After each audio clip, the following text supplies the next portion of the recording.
So here we are. Game number 1 of this best of 3. It is the decider game of Group Stage 3. The winner of this advances on into the round of 16 tomorrow. The loser is eliminated from DreamHack Valencia.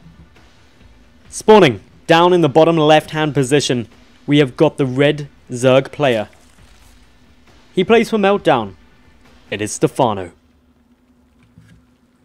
And his opponent to the lower right, the blue Protoss player, he represents Alien Invasion, none other than Patience.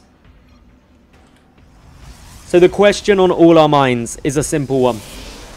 On Deadwing, a map where going up to 4 bases is a relatively simple ordeal. Will Stephano bring out the swarm hosts?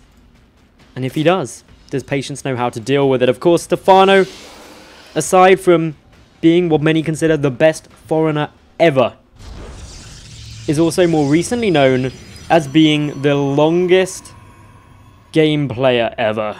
He likes his swarm hosts a lot, especially last season at the start of his, not a comeback, but I finished university for the year, so I'm just going to play some Starcraft and casually crush face, period. He was playing a lot of EU ladder, and as he famously tweeted, it took him 1 week to wreck the game. And that he did. Multiple 2-3 hour long games on the EU ladder, and everyone hated Starcraft. Well, they didn't hate Starcraft, they hated swarm hosts. However, will we even get to that point? For the moment, we do have the probe coming up, just getting a little scout around. Going to see that it was a hatch first out of the Zerg. Patience getting a good look at everything that's coming through here. Meanwhile, over at Patience's base, he's about to have a friendly Overlord come floating by. Stephano getting lucky with that first send of the Overlord there. Patience has gone for a gateway expand. He's going into the cybernetics core off the back of that. So not just a gate into a nexus, a gate cyber core, probably then into a nexus. He's got the 1 gas as well. So it's going to be very interesting to see the timing of this second gas, because it will tell us a lot about his plan. There's many builds that are incredibly potent off of just that 1 gas. A lot of early aggression can come through there. So we've got to keep an eye on exactly what happens. Zealot is being produced, may very well get cancelled. It is going to get cancelled, that's good. Generally, that's in case you see any kind of aggression coming through and you just want to be safe if a couple of lings come running at you. But of course, Patience knows he's safe from that. Starts up the Nexus, and nothing too scary is going to be happening to him. That Nexus hasn't been seen, of course. And what? Wait, Stephano, did he miss that again? What? This happened in a game earlier. This happened in Ret versus Mana. I cast that earlier on today, and exactly the same thing happened. I believe it was on Deadwing, where a Zerg player flew over and just didn't go far enough to actually get that information. Assumes that their opponent wasn't spawning there. Has Stephano genuinely done the same thing? I think he has. He's running the lings up to the top right. I can't believe that this has happened twice in 1 day at this level of play. It's crazy. Anyway, this is good news for Patience. It means he's not getting scouted for a while. He starts up his Stargate. He's in a great position for a Stargate. Of course, he's already scouted his opponent, knows where Stephano is spawning. And this is a very, very interesting situation. Stephano is going to come up here and be like, WTF? Where is my opponent? I've scouted everywhere, right? Right? Right? Wrong. He's down in the bottom right. You flew an Overlord there, and it just is nowhere to be seen. So, where do we go from here? Well, Stephano should know something's up. He should be like, hang on, what's happening? Where did I miss something? Oh dear. He's going to go and take a 3rd base, though, because that's what all good Zerg players do. He's like, 6 minutes, I need a 3rd. Might as well take that. I've also got a heck of a lot of Zerglings coming out onto the field. Stephano is actually going up to 16 lings. And this front is pretty wide open. First couple of lings coming up, sees a pylon there, sees the mothership core, so he's like, okay, he's definitely down in the bottom right, I can do something about this. The pylon is being avoided just to minimize the amount of time that these lings can be seen before they come charging through. This does buy more time to try and wall this off, but no cannon. No cannon, no wall off. A lot of lings are gonna be coming through here, and that is gonna be very, very scary. Waiting for them to come forward. Of course, the pylons can see this. The plan was obviously to try and get a little wall off there, but suddenly these units coming through. And Oracle is going to rack up 4 probe kills, but I suspect the casualties over on Patient's side could be a fair bit higher. This is a lot of Zerglings. A force field will go down on the ramp. Photon overcharge triggered. Nice little hidey hole here out of the reach of that photon overcharge.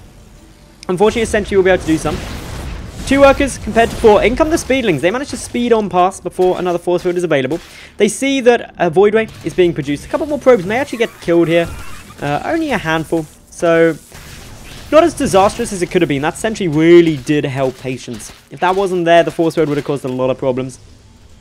Patience now sitting here with just the Oracle, the voidway, and the sentry, completing this wall off at the front to make sure that he's nice and safe. Stephano, on the other hand, he's up at 3 bases. He's getting the 1-1 melee upgrade started, so he's keeping everything going there. Otherwise, this is looking to be a very good game. Starting off, a little bit of aggression on both sides. A couple of slip-ups on both sides as well, so I'm going to be very excited to see exactly what these two are going to be doing. 1-1 melee upgrades is something you don't often see. Oh, another couple of lings coming through here. The sentry is in position to stop this. It does have energy for a force field as well, so this shouldn't be any kind of a problem. Another sentry warping in as well will definitely save it. Sees the 3rd base coming down, and getting a good look at that 3rd is really important for Stephano. He now is presented with choices. And information really does allow you to make informed decisions, and that's always important, especially in StarCraft. He now knows, okay, well, my opponent's taking a 3rd, and he can weigh up, is it more beneficial in how I want to play this game to just go and try and kill him? Certainly doable. Or do I sit there and say maybe I want a 3rd? Really interested by what Patience is doing here. Adding a fleet beacon and 2 additional Stargates. Now, bearing in mind the fact that he hasn't seen a spire or anything, has he actually got any scouting information to get a peek on where there's additional gases? Okay, now doing so. Sees a spore coming up, but not seeing a 5th and 6th gas should pretty much say my opponent isn't going Mutalisks. Of course, there's always the threat, and especially with the infestation pick coming down, of the terrifying swarm host Stephano. In these spawn positions, it would be actually pretty crazy. You could come in both sides of this 3rd, and that would just be painful. So I'm not quite sure what Stephano's got planned here, but we've got Tempest coming out now. Oh wow! Okay, Tempest can reach from here. Tempest can reach from the safety of Patience's base to hit that base, definitely. This is actually huge. This is massive. Patience utilizing a genius build here. Like, seriously, this is insanely good. I don't know what Stephano can really do because he doesn't have any air tech. He's going into those swarm hosts, getting Enduring Locusts down. But he just isn't going to have a response. His only response is to just kill Patience.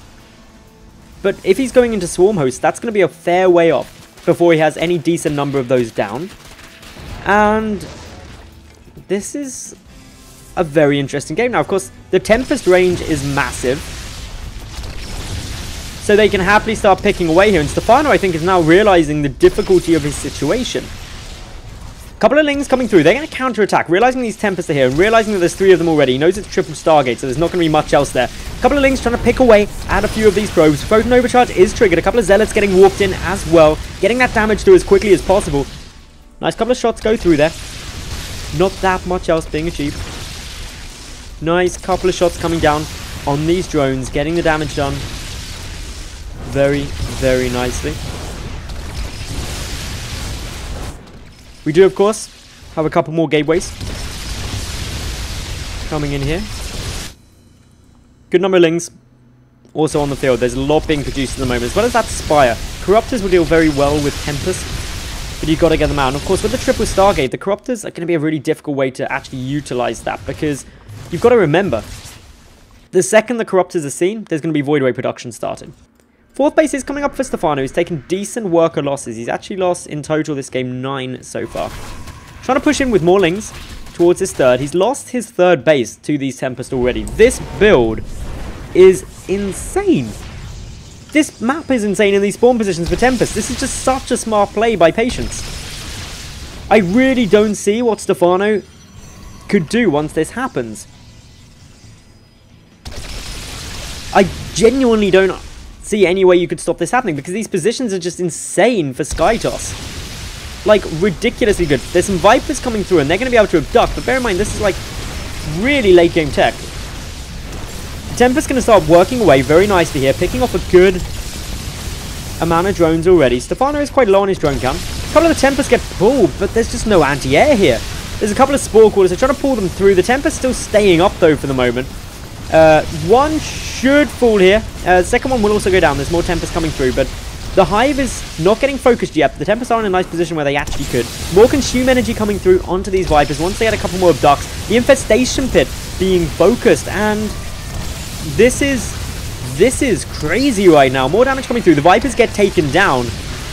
Down goes the Tempest. That's getting some bit more fire on it, but Stephano is in a really rough spot here. He's trying to produce a couple of Corruptors, but he's getting 3 out. 3 Corruptors are going to have a horrible time dealing with this. Tempest can outrange the Spore Crawlers by an absolute mile. There's counter damage coming in. There's a couple of Lings trying to be aggressive through the natural and into the main base. So they're doing a fair amount, but as long as a good amount of Zealots are produced, they're not going to do too much. There's 13 Zealots up against 41 Lings. The Zealots will win that fight, and that's before any more get warped in. The Tempests are doing really, really well. There's still the Swarm Host. Is there an Observer? Okay, there's no Observer, so there's actually no way for Patience to kill off those Swarm Hosts yet. He does have an Oracle, though, so he could use the detection on the Oracle to do so. But it isn't impossible. The Hive is about to fall. That means no more Vipers. Overall, the Corruptor count is up to 5 now. It's going to go up to 10 once they're produced too. So that will help things as it keeps going through. The Lings have been taken out. It's still 49 probes to 37. The 4th base coming through. And Stephano just GG's out there. Patience takes game number 1 with an awesome strategy. And is now 1-0 up in this best of 3.